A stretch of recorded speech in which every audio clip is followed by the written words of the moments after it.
খুলনায় রাইডো ইলেকট্রনিক্স স্কুটারের নতুন গল্লাবাড়ি শাখার আনুষ্ঠানিক উদ্বোধন করা হয়েছে। বিস্তারিত জানাচ্ছেন মোহাম্মদ মাসুম সর্দার।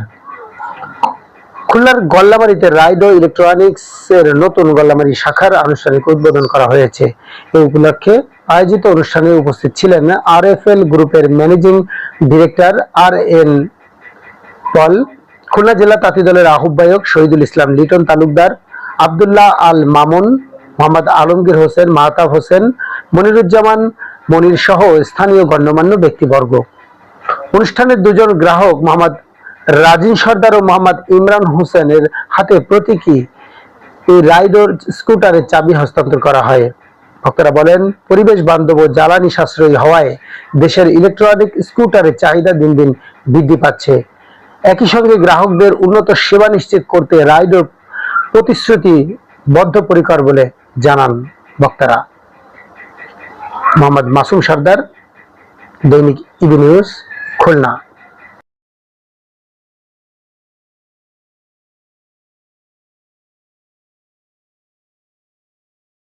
দৈনিক ইবি নিউজ, আমরা দেশ ও মানুষের কথা বলি।